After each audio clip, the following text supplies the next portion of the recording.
They're not exactly sure how this first started. Spontaneous combustion events are a lot more common than people realize. Now, build a new Centralia. By God, it can be done. It's been done before, it can be done again. It's almost impossible to stop it. If a fire came through and ignited it or burned it over, you would never know because it's all going to be charred.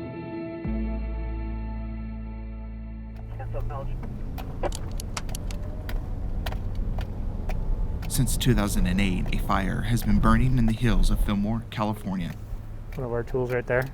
So we call it the Anomaly, and it's the theories of all about how it started are really kind of all over the place. But the one that sounds most sound is that there's a pockets of gas down there that became ignited during one of the fires that came through.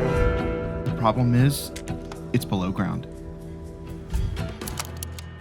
Even though the fire is feet below, it still causes issues time to time. You would really kind of never know it's there. The majority of this anomaly is actually on the side of a cliff, and so it's a little difficult to access, so it'll be interesting to see what your drone can see. The Ventura Fire Department took us up the steep mountainside to capture the anomaly by drone. It's an RKI Eagle monitor, so it's a 4-gas monitor. All of our readings are coming back normal. There's no methane. Our oxygen is at the perfect level. There's no hydrogen sulfide and no CO. Yeah, it's just a safety thing. So they've never ever had any hazardous readings out here with the gas. Mike walked ahead and tested the air quality to make sure everything was okay. So I think this would be a good spot. I don't want us to get too much closer. The drone will be able to give us kind of like an interesting look at it. And we're looking for like a crevasse. We're looking for like cracks in a crevasse and like a hole. An underground fire is nothing new. In fact, a simple Google search reveals dozens of pages in one fire that has even been burning since 1962, Centralia, Pennsylvania. Yeah, you're watching death of a town. It's not too pleasant. With anger barely concealed, former Councilman Francis Gonsalves talked about Centralia, Pennsylvania, and walked away. His town now falling to demolition crews home by home. One home on this site and 4 other nearby structures on the main street razed before noon today. And watching the story of Centralia is a tragic one. Residents were forced to vacate the town years after a fire accidentally entered an abandoned coal mine. From the air aboard Chopper 10, you can see signs of the underground fire chasing people from Centralia. Smoke blows from vent pipes bored deep into the earth. Many of these old coal towns, there was an underground labyrinth of abandoned mines. So, once a fire got going down there, there was basically no stopping it. Unless you quickly put it out. And that was the thing that really triggered what became this disaster at Centralia. They didn't bother to put it out, and then they realized they'd got a big problem on their hands. Between 1962 and 1980, millions of dollars were spent trying to put the fire out. And they couldn't contain it. 20 years after the fire that was started on the outskirts of Centralia was now burning beneath the town. Last week, President Reagan authorized the release of $42 million to help relocate the people of Centralia. And now the choice is theirs: stay or abandon their homes. So through the years, residents would pack up and leave, leaving Centralia, Pennsylvania, a ghost town. Well, there are a number of aspects of that tragedy that always jump into my mind when I think about Centralia. One, of course, is the tragedy of the loss of community. Because this was these people were not wealthy. It was a coal town.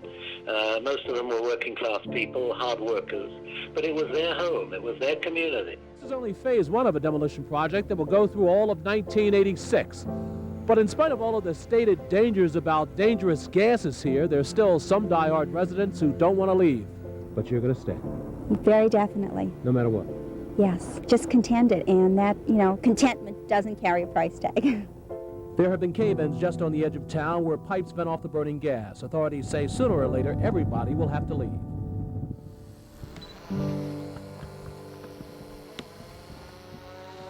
So you'll pick up the road down there, and you'll see that there's an underground heat signature here that every 2 or 3 years has a response from Ventura County Fire Department to mitigate vegetation fire. There's a difference between the Centralia and the Fillmore fire. Centralia was an old coal mine that accidentally caught fire during a trash burn and eventually ended up beneath the town. Fillmore, on the other hand, is nature being nature, according to Dr. James Bowles, a former geologist professor at the University of Santa Barbara. He says there's a chance that this could be spontaneous combustion.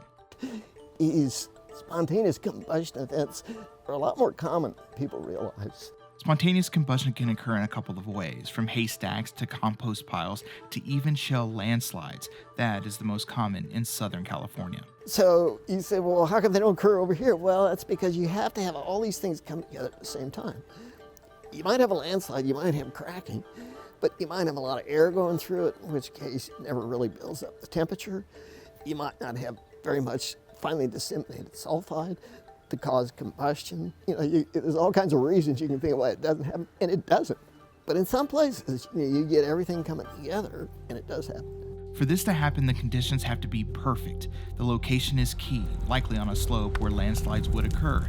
The landslide would allow enough oxygen to enter through the cracks of the surface, reaching the shell and sulfides like pyrite and marcasite below. The other key element is moisture. Over time, the oxygen reacts with the sulfides, and this oxidation causes the temperature to rise and eventually ignite organic matter into fire. The science behind it is very similar to how a hand warmer works. Once the hand warmer is exposed to oxygen, the particles inside create rust that ultimately causes heat.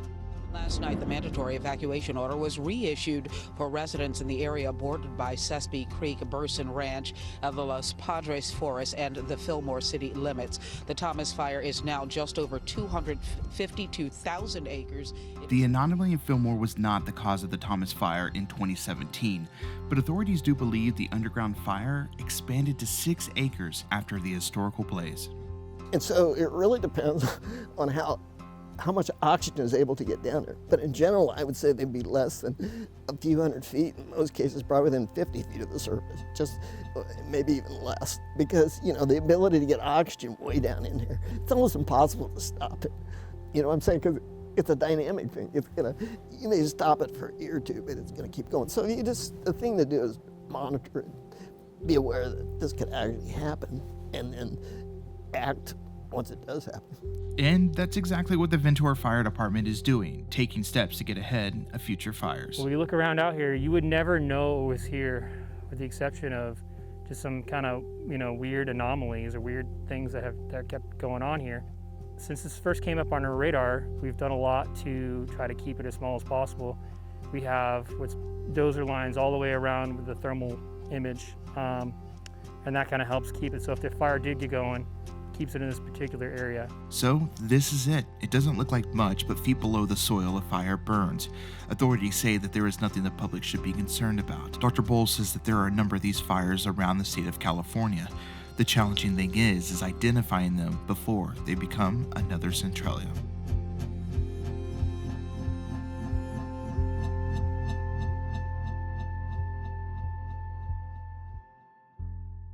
Hey everyone, Cody Broadway here. Thank you so much for taking the time to check out the NBCLX YouTube channel. Be sure to click here for more videos, and also click here to subscribe to join the NBCLX community.